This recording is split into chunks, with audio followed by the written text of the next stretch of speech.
It's good to see you. It is good seeing you, Sean. How are you doing? I am great, thank you. What is Good. on your mind this week?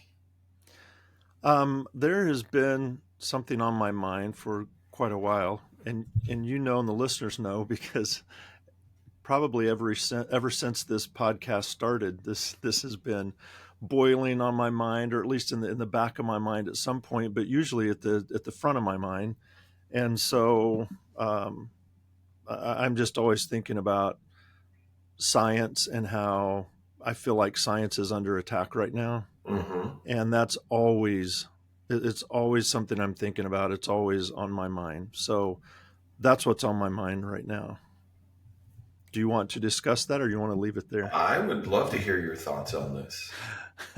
Well, it's kind of come to a head recently, more so with a book that just came out. Mm. That's a really good book, and I would encourage every scientist, especially, to read it, but I think it's good for everybody to read because it's really great information. It's written by two really well known scientists, Michael Mann and Peter Hotez, and they're from Baylor University and the University of Pennsylvania. And one of them uh, became well known for research into climate change and was just kind of minding his own business doing science, and they're reporting the facts that they're finding. And the famous hockey stick finding where it shows like global warming going along, and then all of a sudden there's a huge increase in the 20th and 21st centuries, the end of the 20th century, became kind of a lightning rod. And he had no idea it was going to be it caught him so far off guard, and he started receiving death threats and had huge organizations coming after him, trying to look into his past, into his businesses, trying to get him fired from his job. Just this really large campaign that really, he said, was so naive about all of this stuff, and it just hit him out of the blue. And then the other author, Hotez, was in virology, so looking at vaccines and Mm-hmm. viruses, and just minding his own business. And they didn't know each other at this time, I don't think. I think they met at about the time of COVID. And some of his research was really instrumental in figuring out what we should do about COVID, what was going to happen with COVID. Again, trying to find, using science to try to find answers, when all of a sudden that blew up in his face, and people calling for his jobs, trying to discredit him as a scientist. And it's not just a few people talking about it. It's like an organized effort to destroy him, basically. And so they wrote a book that came out. It's called Science Under Siege. And the full title, Science Under Siege: How to Fight the Five Most Powerful Forces That Threaten Our World. And so you think, wow, there's five powerful forces threatening our world, and it's not climate change. It's not one of them. So yeah, just reading that book is just, I think, really important for everybody. Yeah, yeah. I mean, it's I think we've established on this podcast, not a scientist, um, but I have a lot of trouble understanding the argument on climate change. Mm-hmm.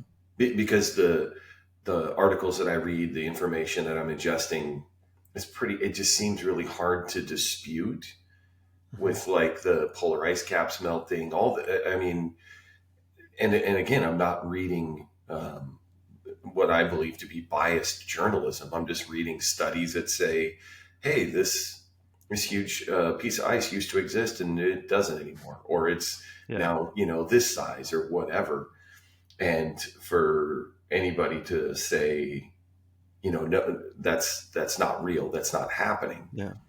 And then there's another faction is not it is real, but it's not man made. It's not our fault, and Yeah. it's We're not affecting it. I just look at the amount of vehicles on the road every time I'm on it, all of the just, just pollution, just in general from us, and go, and Yeah, again, there's been warming in the past and freezing in the past. It's nothing we're doing. So yeah, think yeah, about, like, who would say that? And it's that's I mean, I'm trying to figure out a better way to get to that question. The people that say that, like, who gave them that idea? Like, where did that come from? Because the people I usually hear that from are not scientists. right, So it's not based on their research. So where are they hearing it? And ultimately, when you find out, if you trace it back to where they're hearing it from, what benefit does that give that organization? And so then you have to think about, well, who would say that all the cars on the road are not changing the climate? And I it's, have a couple of guesses who would say yeah. that. So it's the petrostates, and that's one Yeah. of the five biggest threats to our climate that the authors talk about in Science Under Siege. And well, I'll just tell you, there's five P's. They call them the five P's, and it's the plutocrats, the petrostates, the pros or phonies, they call them, the propagandists, and the press.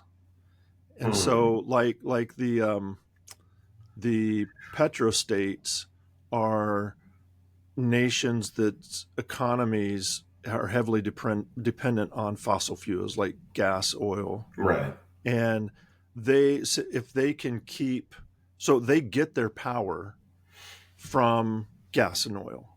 Like, if you take gas and oil away from them and their economy, it basically collapses or comes close to collapsing. So Right. they're highly dependent on this. So if you're saying we're destroying our economy, we need to do something different, you're basically saying we're going to destroy your way of living, and they're going to fight that. So then they fight it with everything they have, and they start putting out this misinformation. And it's not misinformation, it's disinformation. Right. And then people hear it and go, yeah, I don't, I also don't want to change my lifestyle. I still want to go, drive to the lake and put my boat in the lake or whatever. I want to fly Hmm. wherever I want to fly. I want to be able to keep doing what I'm doing. I don't want to change any of my habits, my what I'm doing. How would that make a difference anyway? So yeah, this all sounds stupid to me because I don't want to change. Yeah. And the plutocrats are the ultra wealthy that get power from their wealth. And so people like, the Koch brothers here in Kansas, Rupert Murdoch, all of those, they have money that they want to use to influence people. And so they can do that. They can buy news organizations, they can buy disinformation campaigns, they can do a lot of things to influence people's thinking because we're sitting here. I don't have any money to go influence anybody. And, so how do you compete with that? And then you have people like me that become the pros or the phonies. And these are people with professional degrees, like scientific degrees, with credentials that start spouting disinformation. And sometimes it's for financial gain. A lot of times it's just for ideological reasons or for notoriety and getting Hmm. clicks and becoming popular. And I know so many, well, I know I know a few, but I've seen so many people like this that will talk about vaccines as if they have been doing the research themselves and as if they really understand all about vaccines. They read some of the propaganda from from the different people above, like the plutocrats will buy propaganda, and these pros will read that and say, oh, I'm going to take that information and say it because this will get me more followers and I'll become more popular. And plus, that fits my narrative. That fits my ideology better. So I don't need to do research. I can take this propaganda, this disinformation, and use it. And now I look like I'm even smarter than the actual researchers and scientists that are studying vaccines.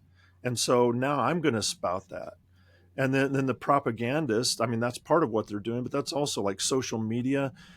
It can be an organization or individuals. They just start spreading false information and stuff as fast as they can to influence, the public and policies and things like that. So conspiracy theories that are, deep conspiracy theories about vaccine, about the climate, And then you have press organizations, and it's not like there's some good and some bad. All of them are complicit in it, because even if you take you say, well, there's definitely at least two groups of our national press, right? There's right leaning and left leaning press, Mm-hmm. and there's not really an independent press anymore. And those that try to say they're independent, in order to prove they're independent, they always want to give both sides of the story and give equal time to both sides, and that's actually propaganda. Because if there's science that's saying this is what we know about this topic, and this is how science has shown this to be, then by giving the other side that's all just propaganda, disinformation, equal time, you're telling people they're both equally valuable. You can choose which one you think is better because they both work. No, they don't. They don't both work. And so when you're trying to be fair and balanced and show both sides in equal time, you're not doing that. And so really all the press in some way at leveling degrees is kind of complicit in this. So that's kind of the argument of the book, and they do a really good job of making that argument. And I still would advocate people read the book, but for so you made the issue of climate change, denying that, you made that made sense for me. But why would anybody take on vaccines? What's the problem with vaccines? Oh man, there's so I'm sure I'm not even seeing through all of the mess that's there. But yeah, there's power behind that. There's policy issues to be made. There is, if you, first of all, if you've already taken anti-science stands on other issues like climate, and now you say, well, we need to rely on the scientists. You've just been telling me that scientists are evil and scientists are bad. And so now if you say, well, our life's in danger, maybe we should listen to him this time. It's like, no, we're going to be okay. Probably there might be some older people that die from this, or some people weak with diseases or whatever, they're going to die, but most of us aren't. So let's just grind our feet in the ground. And I'm talking about the people that can actually make the decisions, not your neighbor who's arguing Right. against Yeah. vaccines. They're Yeah. just spouting what they're hearing. But these people are taking a stand based on that, and they probably don't care that much if a few people die, because their families won't. They have enough money to take care of their families and their loved ones, so they're safe. So if a few other people are sacrificed in the meantime, that's okay. And I'm making this sound probably really kind of dark, but I think it is even much, much darker than what I'm making it sound. And Oh. then to get people to do this, those are just science. They're evil. You can't trust them. What? They're going to take away your freedoms. You have to wear a mask now in public. That's your right. You have a right not to wear a mask. It's like, how crazy is that? Because the reason we're wearing a mask is not to keep me safe. I'm wearing a mask so that I don't infect other people if I have COVID, because sometimes you have it and don't know it. Yeah. And I've told you about my friend in the UK before.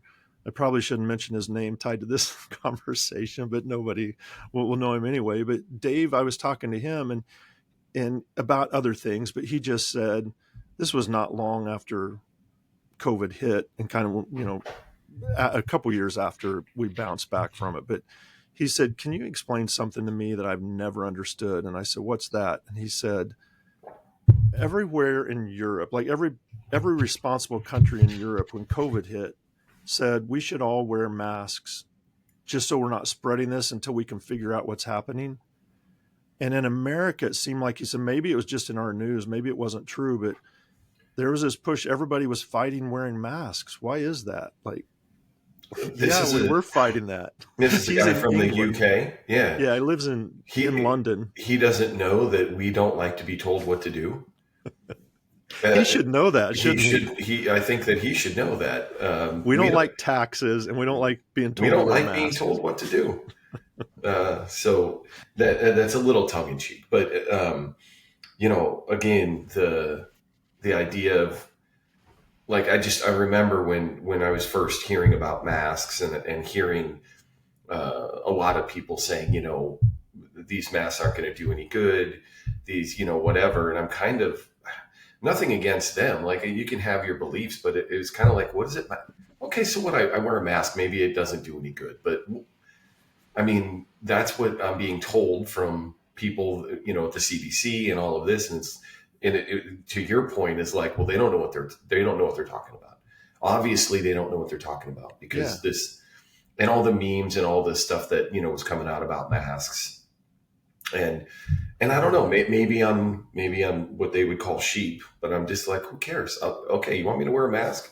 I'll wear a mask. Fine. I'm hoping it does some good, but if it turns out in the end that it didn't do any good, that's a decision that I made. I'm going to do this thing, and okay, maybe I'm an idiot.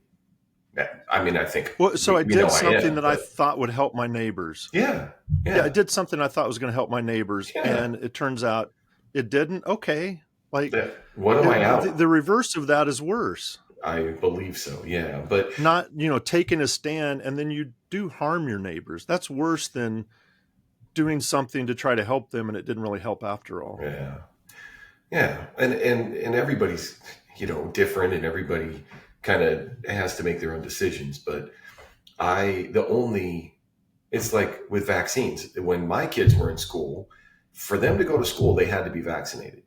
Like that was a Mm-hmm. requirement. Mm-hmm. Yep. And I'm not saying that I wouldn't vaccinate them anyway. It was just, okay, so I have a choice to make. Do I want to send my kids to the school, or I don't know, homeschool them, which sounded like a nightmare for me. Anyway, this is all about like decisions that we make. And then so now if I have to make a decision, I have to figure out who I'm going to listen to. Am I going to get my news Mm-hmm. from Facebook and kind of go, vaccines cause autism? Mm-hmm. Or we've talked about that on this podcast. That's why I brought that Mm-hmm. up. But again, or am I responsible to some degree to kind of go? I need to try to figure this out. If I'm going to make a decision, I want all of the information that I can. Oh, look, there's some research on this. The Google machine told me that there's this paper, and I go and read that and go, okay, so a scientist, and why I'm saying all that is to say this podcast, the way that you've explained how research works. I Mm-hmm. mean, if you go back and piece it together, we've talked about how, in general, how people figure out what they want to research. That you've explained the process of conducting research pretty thoroughly, and then people trying to replicate it. Like if you just listen to this podcast and kind of go, wow, well, if someone puts research out, and it's good research, it's pretty unassailable because I understand the process now, Mm-hmm. and so it doesn't take that much. And I'm speaking from Sean, right? When we've talked about Sean, and I can go and find research and even just read the abstract and go, this is what this document says. Because I'm not going to read 100 pages of whatever they're talking about, but I can read the abstract Mm-hmm. and go, this is pretty unassailable. Mm-hmm. Yeah. So I agree with that. But there's a couple of problems that now we need to turn back towards scientists because there's a couple of problems with this. And one is the language we use, and we're trained, and I'm saying we in general, just scientists in general. My Yeah. science background is not in climate change, it's not in virology or vaccines or any of those types of things. But the scientific method is applied in all of those things. And so Right. as you're being trained in what area of science you're in, you learn that we can only know what our technology and methods allow us to know at this time, but we're never really finding absolute answers. And I know there's a few very rare exceptions, and sometimes those exceptions even get turned on their head, like when quantum mechanics came around and turned. So even some of the things we think are really laws can be turned around and turned on their head, really. But what you have to do is go with the best information that you have, that you're able to gather with the technology and methods you have at that time, and that's what you go with. And so now when you say, I've just done this study and I found this, you can't say, I just prove that this happens. You have to say, by the studies we just did, it appears, or it seems like, or, our research shows that this is likely the cause of this. And then when you get and that has to be written that way. If you read a scientific article that is just blatantly stating all of these facts and coming out without giving options, because at the end of almost every research paper, in the discussion section, you kind of have an obligation to write what some of the shortcomings of your study, what those shortcomings were, and Mm-hmm. what some possible alternative explanations are for your findings, because then that gives colleagues a chance to say, yeah, I would have thought it was this, so but I also see it might be this. Now there's a couple things I'm going to try to test, and it just furthers science. And when you read something that just states, no, this is, I've just done it and it's the end, this is it, you go, yeah, that's not worth anything. But that's because of all the training you've been in. When somebody from the public reads it and they read what a scientist says and they said, well, we're 96% sure, or we're at a level of this that we're confident this is probably it. However, we can't rule out these three things. They go, oh, see, they're not even sure what's happening. And I they'll read that and say, see. yeah, they don't even know. But then they read this one and say, oh, no, Tylenol definitely causes autism. You go, oh, well, they're certain about it. These scientists don't even act like they really know. So that can be kind of that's something that scientists need to do a better job of the communication side. But then it's also, so much research is behind paywalls, and the propaganda isn't. That's You can get the true. propaganda for free, and Yeah. the real stuff is behind paywalls because they're trying to pay for the journals and the people, because there's not the support. There's no plutocrats funding science journals, Right. and so it's just science. So it's kind of boring or whatever until you come across a discovery like global warming. Then all of a sudden everybody has to attack it. But those are problems that kind of scientists need to work out. And we really do need to work that out, because that's a huge problem. Like you said, you go find a source and you read an abstract and it doesn't sound that certain anyway. And so I don't Mm-hmm. know if this is really, unless you've read a lot of articles and a lot of abstracts, and we've discussed them a lot. So it's different for you. But if you are a person who hasn't looked at that before, that can be confusing to you. It's funny you say that because in our relationship, you and I, the frustration that I've had with you, I've gone on record, is I'll ask you a question about something and you won't give me a direct answer. You'll say, well, the research suggests, or the research on that is this and that. And not a knock on you. You just said it's how you've been trained. Your whole career, your whole professional life, you've been trained to go, hey, unless it's 100%, you can't.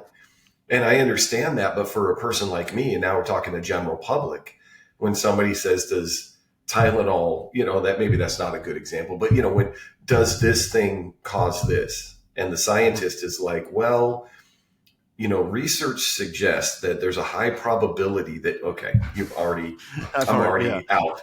I'm already out. No, And but then to your point is then I can go to a non-scientist, and God forbid they're in the government and running the health of the country, can just make these outlandish claims with no support. And I go, well, he sounds confident. And again, this is not me. I'm saying a person, mhm. who maybe doesn't understand research and science like this, just goes, "Oh yeah, well, that he sounds certain, so that's got to be true." Yeah, and that's what I'm saying. This is Yeah, on me.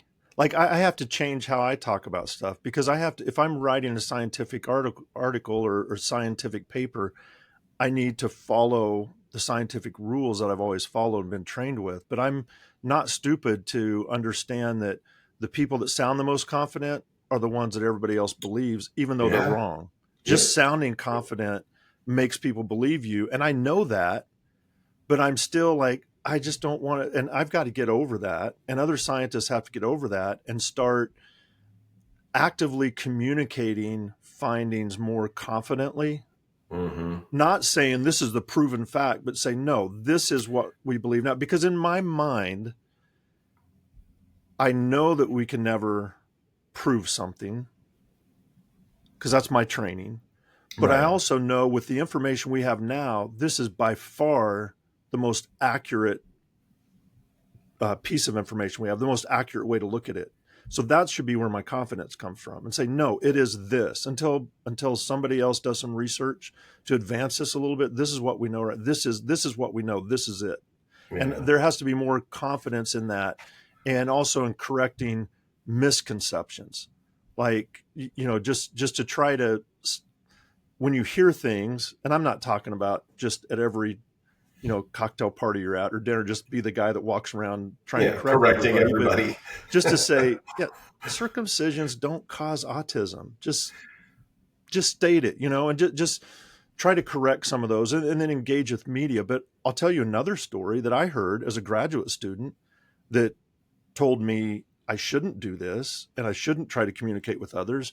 Is there were a couple of researchers that were fairly new researchers. They were fairly young. They had their first job, and they published a finding, and it was in vision. It was about how our visual system works. So it was kind of benign in that sense. It wasn't like a climate change story. It was just something new they had discovered about vision. I can't even remember what it was, but it wasn't that big of a deal. But it was the local media, like the news organizations in that university's city, kind of caught wind of it, thought this is interesting. So they interviewed them.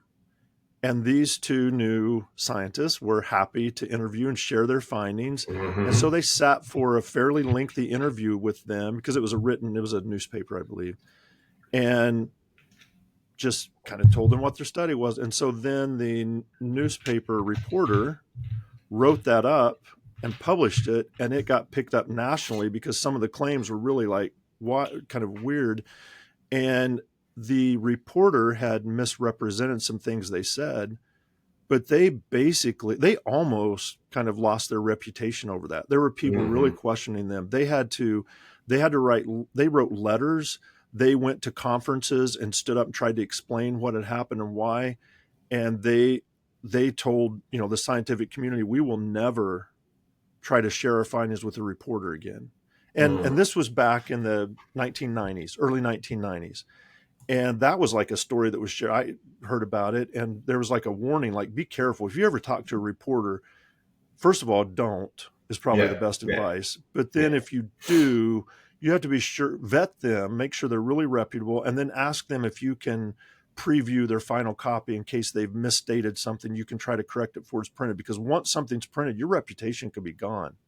So then that just scares scientists away from even trying to talk to media. And now that's what we need. We need Yeah. scientists describing their own research to media and to the public, so people get a better understanding of that. And that's one of the things that this book that I'm talking about, Science Under Siege, says that scientists need to do more of. They need more communications. That's how we fight this, is through communicating better to prevent, the kind of the false equivalence of all this research. You have 78 research papers saying this, and you have one pro, who gets paid to come in and write this, and that one paper versus the 78 is what, one side starts promoting. You say that's not equivalent. That's a false equivalence. Yeah. What one person says does not discredit what these other 78 people have said.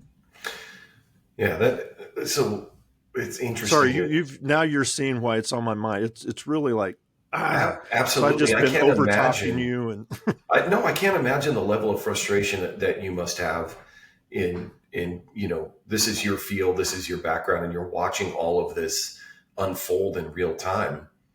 And again, I can't even imagine the level of frustration. But what I was thinking about is what I'm hearing. I don't want to put words in your mouth, but this is about control. mm-hmm, This mm-hmm. is about uh, extra Power. Yep. power. Rich and powerful countries and people um, Yep.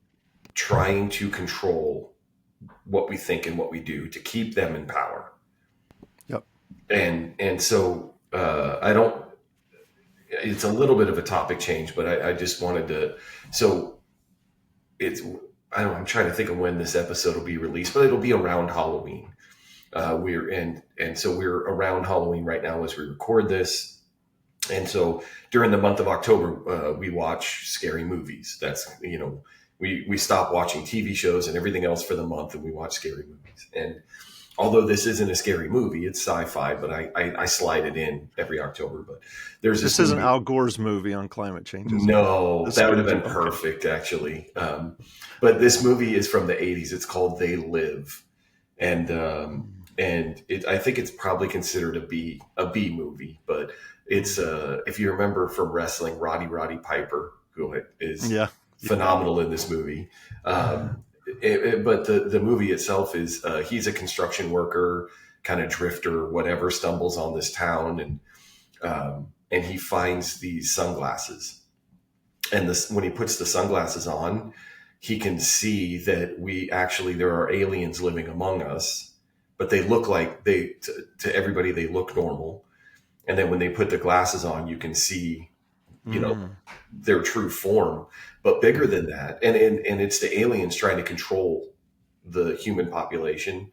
Mm-hmm. But when you have the sunglasses on, as you look at the billboards and the TV screens, everything, you see these messages that you can only see when you're wearing the sunglasses. So he'll take the sunglasses off and look, and it's a Coors Light billboard. But when he puts the sunglasses on, it just says "obey" in big letters. Oh, so it's a message for. It's not secret codes for these aliens. No, it's the for aliens' humans. way to get Humans to obey. are seeing these billboards. It says buy, obey, sleep. I'm trying to remember the words, but there's just all these words. When you look at he looks at a newspaper, and it just says I can't remember, but it's these messages that without the sunglasses, it looks like a newspaper, a billboard, a TV show, but that the aliens are using media and all of these things to pass these subliminal messages, I guess. Subliminal, yeah. Is that a subliminal message? That's a subliminal message, yes. And so I was interested in watching that, thinking, number one, that's how they're controlling the human population. Mm-hmm. But number two is like, I've heard of subliminal messaging in like marketing in other areas, but I actually realized in watching that movie, I don't really know what it means. I've said it, and I've heard it, but I wanted to ask you, like, number one, I wanted to make sure I was calling it the right thing. And then number two, how does it work? Does it work? Yeah. Yes. I'm not aliens. I mean, but in real life, I think that people use techniques like that to get me to do things. And I'd like to know a little bit more about it. But then you're asking me to give away our secrets, because we're the evil scientists and we have these secrets on how to control people. So wait, you're controlling me through. Okay. Now maybe I think that I think scientists should be under attack. Are evil. Yeah, that's right. No, this is, so I love this topic because it's so fascinating, of helping you understand how the brain works, which is a purpose of the podcast, right? Yes. How the brain works. That's why it's also interesting and kind of a little bit scary, because if people are, because that's the idea, marketing, subliminal marketing is you're controlling people's behaviors in ways they don't know you are. Yes. And so first of all, subliminal means it's below your threshold of awareness. It's subliminal. So it's below your awareness. So it's kind of outside of your awareness. Your brain can detect and evaluate and react to things that are outside of your awareness. And awareness, we're talking about the on channel. The on channel is the conscious mind, what you know you're aware of. But the back channel is all the processing the brain does outside of your awareness. So it's saying that subliminal processing means the brain is processing information that you're not aware of. So subliminal processing is a real thing. And maybe I'll just tell a quick story that in the lab, I might have told this before. If I have, I don't think I have. I don't think we've talked about this on the podcast, have we? Subliminal processing? No. So when I was a graduate student, I was in the lab with a lab mate, we were creating an experiment where we were trying to find people's threshold for seeing patterns, so contrast threshold. So if you have a black and white checkerboard, but you make the blacks and whites gray, just shades of gray, if you Mm-hmm. get them down to where the contrast is 0%, it's just all gray, it's just a gray block. But if you add 10% of contrast, now it's a little bit darker gray and a little bit lighter gray. And 100% contrast will be black and white. Mm-hmm. So you can adjust it through there. And so we were trying to adjust this. We were trying to create this program to use it in research. So we stayed up to like, I don't know, 3 or 4 in the morning trying to get this project done in the lab, sitting there. And James would say he would run it on me first, then I would run it on him. And we were testing our coding to see if our coding worked. And so it would present two patterns side by side. And sometimes there was there was two boxes side by side, and sometimes one of the boxes had a pattern and sometimes they didn't, so it was just all a gray screen. And sometimes a pattern would show up in one and not the other, and you had to say whether it's left or right. And so the program would keep adjusting it back and forth to make it a little bit less, trying to find your threshold of where you can detect a contrast. So we would say left or right, and then when you didn't see anything, you still had to say left or right. So we started, in order to make sure the program was working right, we would say left and I saw it, or left and I didn't see it. Okay. And we all of a sudden started noticing that right at a point, like when there wasn't hardly any contrast, it was 50-50 whether you said it was left or right, whether you got it right or not. But the fact that you said I didn't see anything, that just means you're going to be 50-50 in your guesses. There's a 50% chance. But then there was a point where the contrast got a little bit stronger, and we said, I didn't see it, but we're like 90% right on guessing left or right. So we were guessing left or right. We said, I didn't see anything, but I'm just going to say left. And it's like, yeah, it was in the left. And then I'd say, I didn't see anything, it's in the right. And you're like, are you sure you didn't see that? We got so excited that night, partly because we were new graduate students, but also it was 3 in the morning and we had, a lot of caffeine and we were jacked up. We couldn't wait. We even thought about calling the head professor, the head of the lab that night, like waking him up. We were so excited. We found something new. But we held off and just rushed into his office when he got to work the next morning at 8 or whatever. We came rushing in. You can't believe what we just found. And we explained it to him. And he's like, you mean subliminal contrasting? And we're like, wait, what? That's a thing? And he's like, started laughing really hard. I said, you guys thought you found something? So there is this point where your brain recognizes things that you're not aware you're recognizing. And you can even Mm-hmm. respond to it in that way. So that's what subliminal processing is, because if it's too far, if the contrast has changed too much, you don't recognize it at all. Even subliminally, you can't process it. But there's this point just below conscious awareness where you can process all kinds of things, and it's going to affect you in different ways, even though you don't know that it's happening. So that's kind of the scary part, right? Because you're thinking. Yeah. So when I would teach about this, there was a guy, I think his name was Vickers. I don't know, but this was in like the 1950s. He owned a movie theater somewhere in the Northeast, and he came out and said that he had conducted an experiment and did what you're saying these sunglasses do, these aliens in his theater. During the movie, he had gone in and spliced in, because in maybe our last episode we talked about motion, and the Mm-hmm. movies are just a series of pictures. So he would take a Still frame getting out over of the that, by the way. Still getting over that. so he would take, in the movie, every so often he would replace a picture frame in the movie, with a screen that just had words on it. And then a little bit later he'd put it in there again with just words and just words. So as the movie's going on, you can't see it. You're not aware that in the middle of this movie some words popped up, but they popped up really fast and were gone. And it was things like eat popcorn, drink Coke, thirsty, just things like that, candy bars. And he said that his sales in popcorn, and I think he started with popcorn and Coke, and his sales in popcorn and Coke increased, like, I don't know, over 50%, like 60% or I don't know, some big number for those movies that he did that to, but just stayed regular for the other movies. But every time he would put these in the movies, there'd be this huge increase in people buying popcorn and Coke, which helped his thing. And so then that became like that hit national news, and um, scientists started trying to replicate this. And I think it was like 20 years later or something, he had retired, and he came out and made a statement that he'd made all that up just to try to strum up business, that Um, none of it was true.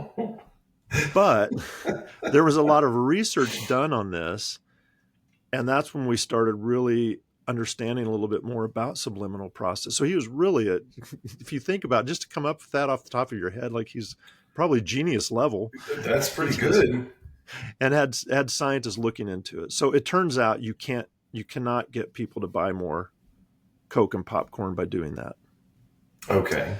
Okay. So you're not going to influence large behaviors by doing things like that, but you can nudge smaller behaviors in a certain direction with subliminal processing. So out of that research came topics that you've heard of, like priming. Mm-hmm.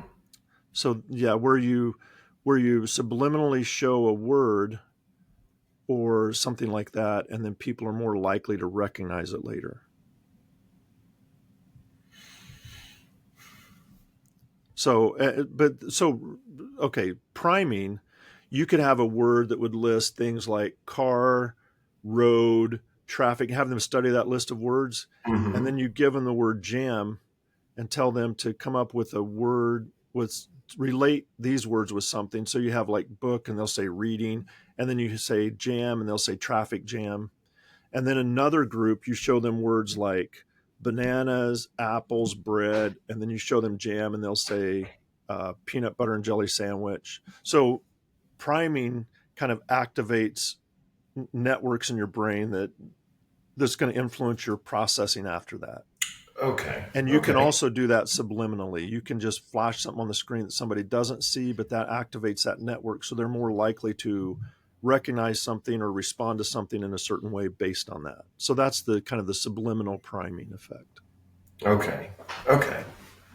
And But you can't force them to, like, right. to Right. do Right. Right. something. Yeah. So yeah. So the scary part of like, if you flash enough messages to me that I'll do something, it'll change my behavior. Yeah, that's Not so much no, that, no. but there is now that you're explaining this to me, I'm thinking, and hopefully I'm not misapplying it, but company logos, Mm-hmm. right? Like I think we might have talked about this on this podcast, but the big one for me is the FedEx logo, Mm-hmm. and I've seen the FedEx logo a million times, and it never.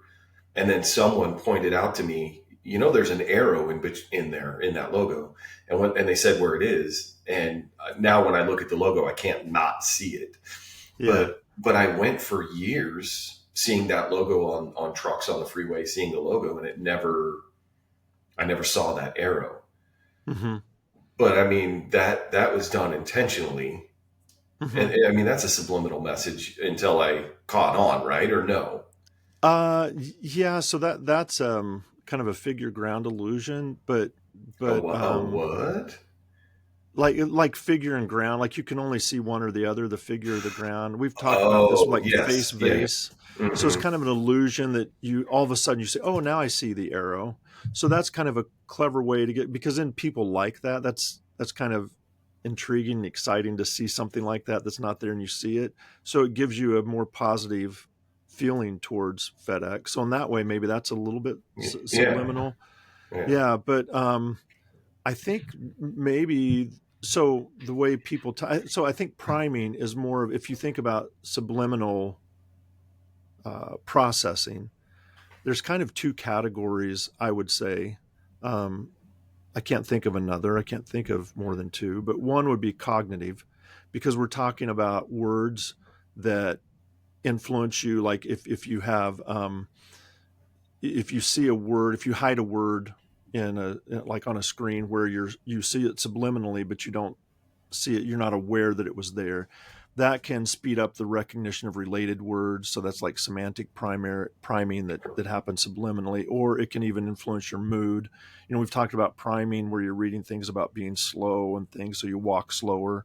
Or if you read things about being old and decrepit, you walk slower versus the. So those kind of associations work cognitively, but then there's an emotional side of priming that um, yeah, of subliminal messages, the emotional side that hits the emotional track. So, and that one's really easy to get to because Joseph Ledoux we've talked about the high road and the low road before, Mm-hmm. the processing. So the visual system, the low road goes down through the amygdala and around, and the high road is what you're consciously aware of, and the low road is really the back channel way to see vision.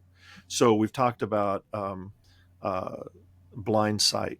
Mm-hmm. That's the low road, is actually processing things. You say, I can't see anything, but you can walk around furniture in the room, you don't run into it. That's because that pathway is still active. So on that low road pathway, it processes things so much quicker. It's how that we've done some studies where we will show a picture on the screen and then replace it with a second picture, and your low road sees the first picture, but your high road only sees the second picture. And we've talked about that, where if it's dangerous, somebody holding a knife or a gun pointing at you, or like a spider and really big, or with or a wolf with fangs, and then you replace it with a beach picture in a boat, you go, what do you see? I just see a beach or boat. Did you see anything else? No, but your heart rate starts to increase and your pupils dilate. So that's kind of the emotional subliminal messages. Yeah, but you're processing stimuli or stimulus Mm-hmm. uh, below the level of conscious awareness. Mm-hmm. But I mean, you're still taking that information in. Your brain is taking that information in and doing something with it, but you don't know about it. Right. And So, yeah. so, but it's not going to lead me to take up smoking or anything. But you're saying it can affect emotion and what was the first example? Cognitive. Cognitive.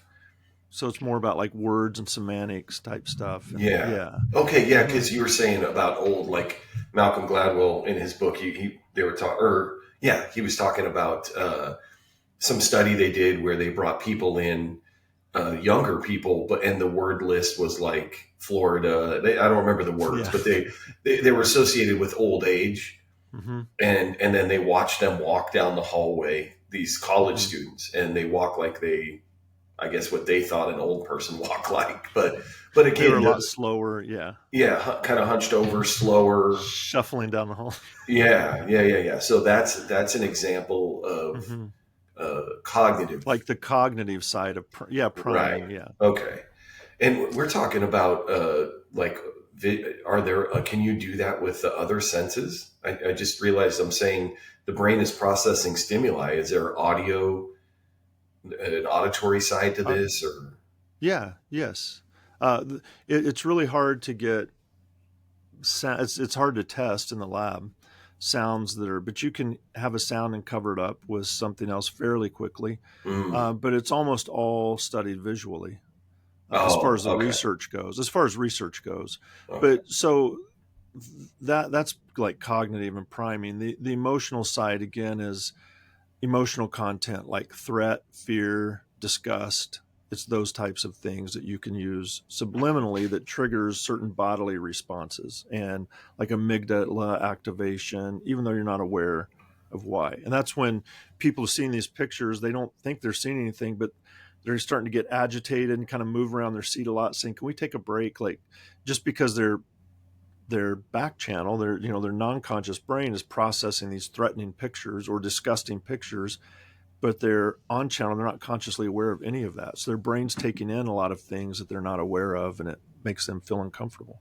I, I always heard. I just remembered. I should have looked this up because I don't know if it's true.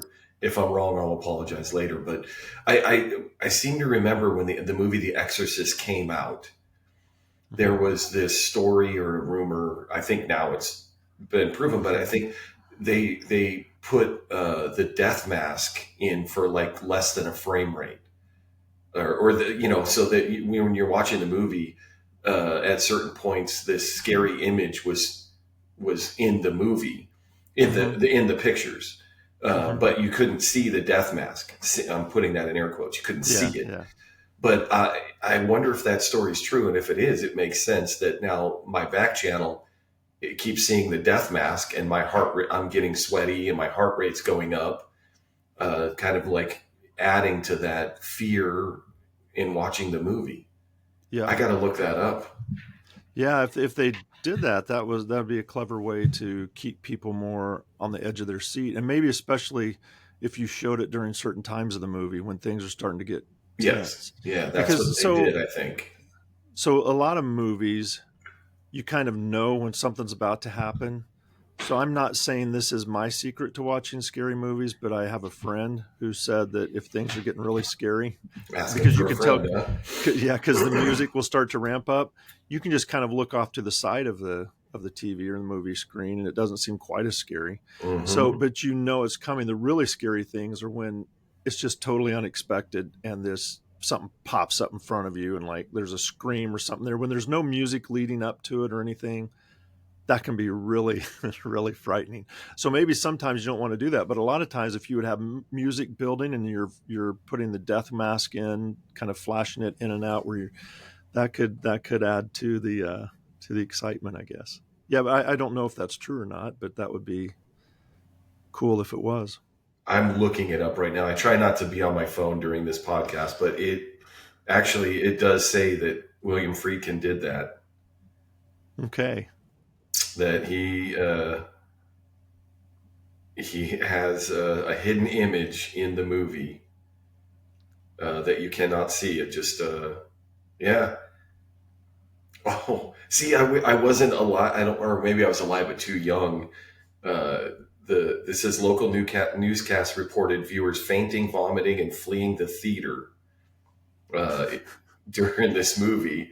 But Friedkin inserted a image into the film surreptitiously, a frightening subliminal image that was funneled straight into the audience's subconscious. That's what that article said. But I've just it just hit me. I remember hearing something about that, but I completely forgot about it. Yeah, so if you think about how subliminal processing works in real life outside of the movie theater, Hmm. because you were talking about branding and advertising and things like that. Uh, Brand placement, I think, is what they call it. But if you place brands in certain areas, even if you're not consciously aware, like you look past stuff, like you're, I don't know, like where would it be? Like at a ball game, maybe you see it on the side of the field or on a basketball court in front of the scoring table, you see something, and sometimes you'll notice those. Or if you're at a grocery store and they'll put an ad somewhere, a lot of times those are really, it costs a lot of money for ad placement in certain areas, and sometimes people don't allow ads in certain areas. But if you place it, the ads in a certain way, and you pick that information up subliminally, because remember, you're taking in 11 million bits of data per second, and you're only aware of 50 bits per second. Hmm. So you're taking in a lot of this. So that subconscious, or that the it's subliminal processing's happening. That can just a briefly shown logo can, when you're getting ready to pick something, urge you or kind of guide you. Your back channel's like, yeah, that brand, because I mean you're seeing it and you have connections to it. So just like the word, if you see the word doctor, it kind of prepares you to choose nurse or see nurse more easily. Their brand kind of nudges you to choose their product. So that's where kind of like product placement, advertising, packaging, it can create a small shift in behavior change, but sometimes a small shift can be a lot of money in sales when you're shifting a lot of people just subtly. It can make a big difference. I was watching the Um, baseball game yesterday, and behind home plate there is a giant ad that I wasn't necessarily paying attention to. But when you were just talking, I can see that ad right now. I was mean, it for a I product? don't. Yeah, yeah. It Yeah. was for a pair of for earphones, but And so the crazy part now, going back to our podcast, is next week I need a new pair of headphones, and I could go, oh, I'm going to get those, and somebody could say why, and I go, oh, I've just heard really good things about them, because my on Yeah, channel is trying to figure out why my back channel is saying we need those. that's Those are good. exactly right. Yep. But No, but that's okay, exactly so right. that's why it's worth money, all the I money to put that ad there. Yeah, and I think we talked about something similar to this in a previous podcast about once I think I use like Black and Decker as an example. If you heard the tools are good, so now you're more likely to buy a Black and Decker coffee maker because it's kind of that Oh carryover effect. yeah, So when yeah. you're seeing something all the time, you're thinking that's a good brand. I mean, it must be because it's everywhere. You know, people are advertising it everywhere. That must be good. So when I'm getting ready to buy headphones, I'm going, I've got all these options. They all seem the same to me. Like, how would I know the difference? But I know this one kind must be really good because I see it advertised. Even if you can't articulate that in your on channel, your back channel's going, yeah, that one's the good one because it's everywhere. Hmm. And so those are the nudges that kind of get you to, but then first impressions. So you've heard of micro expressions where Hmm. somebody will start to flash a smile or and that your back channel reads. That's always looking for patterns. So Yeah. you get a kind of a gut sense of a person even without realizing you're getting that gut feeling about the person because of subliminal processing. So you watch football? Is I it, do. the what's the is it DoorDash or so? But there's a company that I just was watching the Bradley Cooper uh, commercial, but Uh-huh. the whole thing is that they're using football to sell food. To sell food, yeah. You know I the campaign I'm talking about? Yes, I know it now. I can't. I'm disproving here because I can't remember if No, I it's think it's DoorDash. Uber Eats or DoorDash. Or DoorDash no, Uber Eats. It's Uber Eats. You're is right. Uber Eats. But are they? Are they making fun of what we're talking about right now? I mean, yeah. They're saying the NFL's in on it. The NFL's trying to Yeah. get you to eat more food. They're in on it. Like that's when like Matthew McConaughey's trying to. It's like the conspiracy theory. Like you don't think Yes. football. Jerry, what are you eating? Because Jerry Rice is there, and he's going rice. Rice. He's Jerry's eating Jerry's eating rice. rice. Like, see, that proves it. Yeah, I love that commercial. But I Those feel like commercials. that's a take on what we're talking about. It Is is. they're Uh kind huh. of like making fun of subliminal messaging.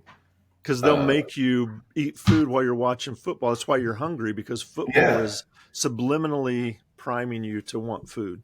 Right.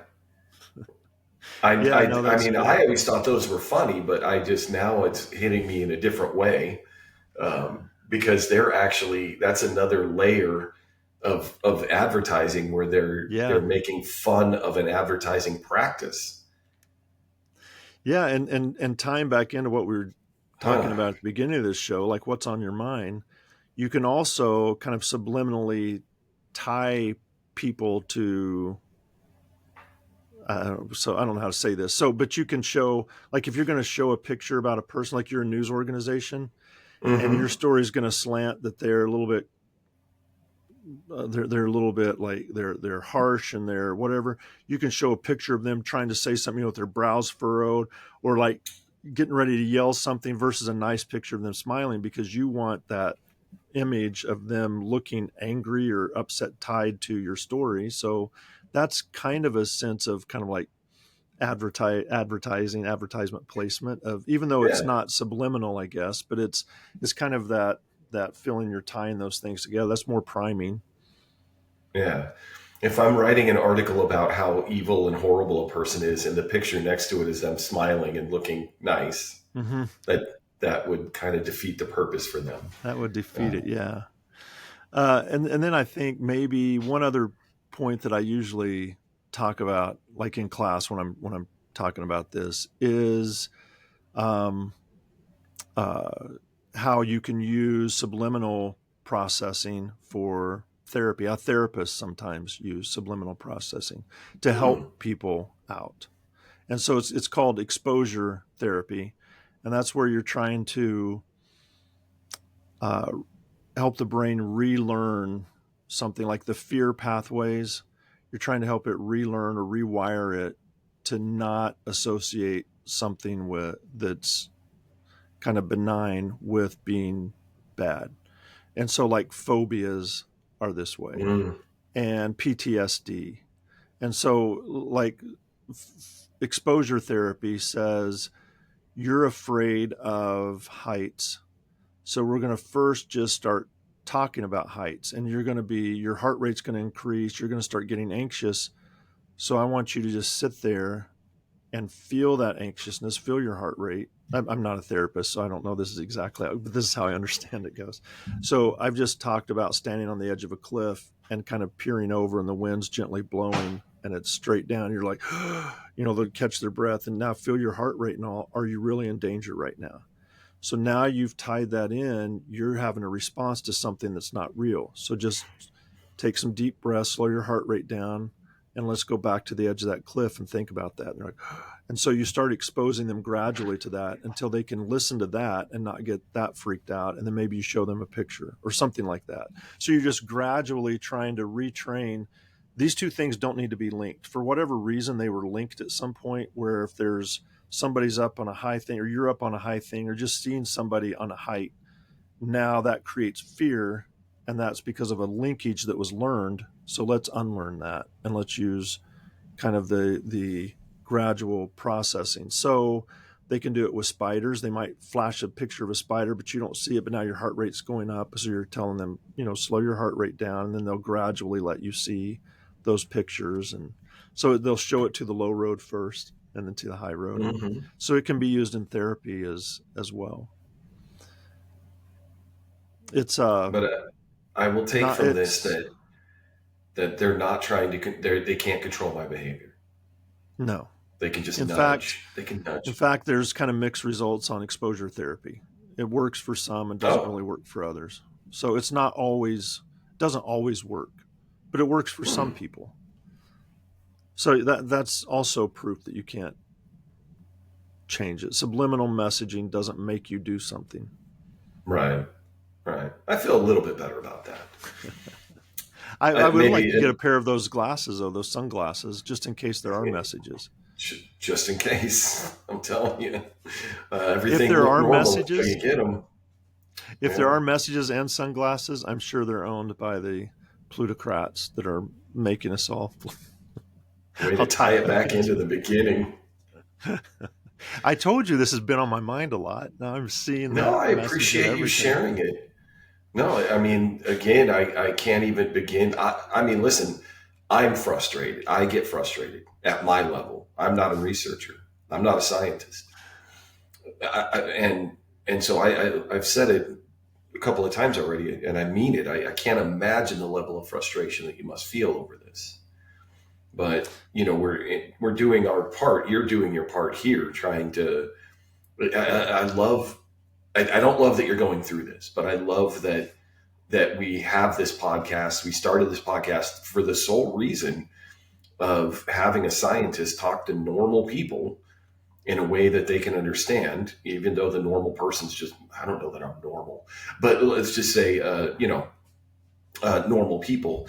Um, Mm-hmm. and, and this is just a good reminder for me of like, uh, why I think this podcast is important Mm-hmm. Mm-hmm. is an hour a week. We get time with a scientist who talks to us in a normal way, gives real life examples, gives, tools and tips to help us in our everyday life. And, more scientific podcasts, I guess. I mean, I can't do any more, but, if maybe some scientists can do more stuff like this, maybe that'll help. Yeah, maybe that would.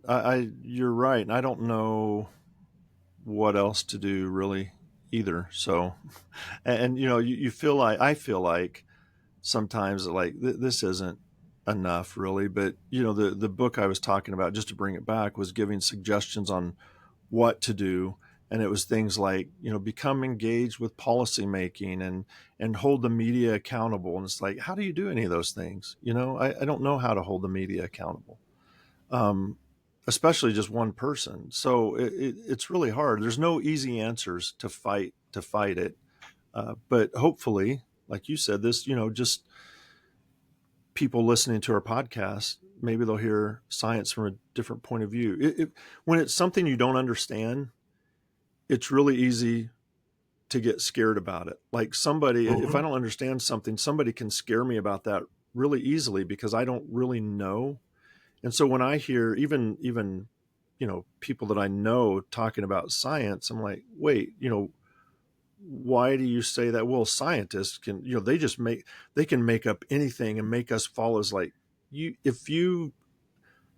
first of all, don't you realize we're just a bunch of nerds sitting down in laboratories that we're not, we're really quiet and shy and kind of awkward and weird. And so most of our mothers took Tylenol when we were pregnant. And John. So it's like, you're scared of us? Like if you knew scientists, you would not be afraid at all. And I think that's the way with anything like my fears, the things I think of, I always try to stop and think, wait, why am I kind of worried about this or worried about this group of people or worried about this topic that seems kind of I get a little bit anxious about a topic. Like why? It's because I know nothing about it. So you could tell me almost anything and it would influence me. So I need to learn a little bit more about that. And then when you do, things just aren't as scary. Like hiding messages on billboards, when you learn that that's really not possible to change your behavior, then it doesn't sound as scary anymore. When you think that might cause you to do something, I'm afraid of that too. Like I don't want that to happen to me. But then when you realize that that's not what's going to happen, it's not as scary anymore. It's more boring, but it's not as scary. Yeah, maybe not as exciting, but also not as scary. Yes. So thanks for letting me kind of spout off today. I feel better.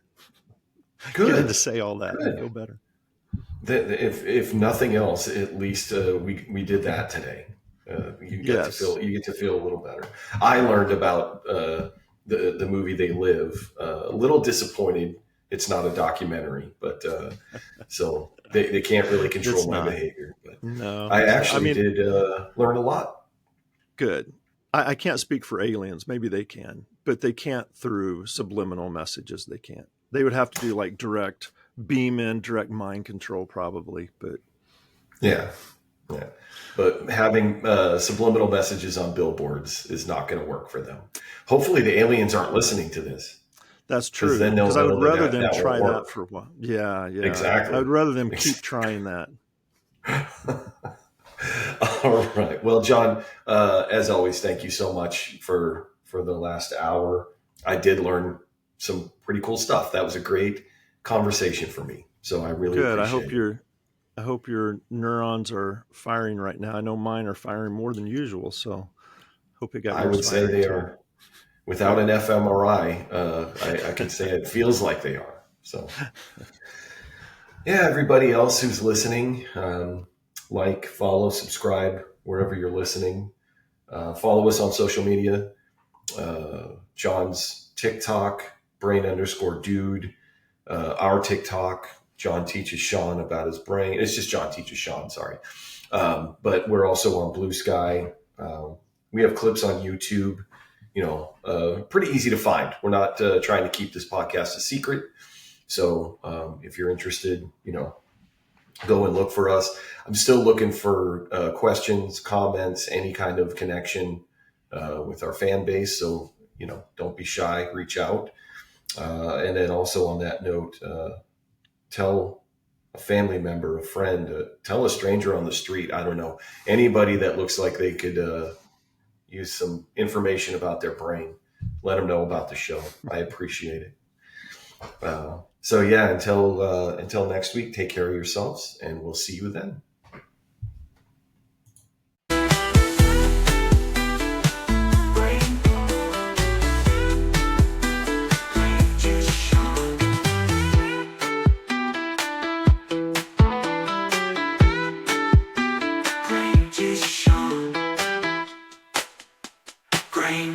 Jon.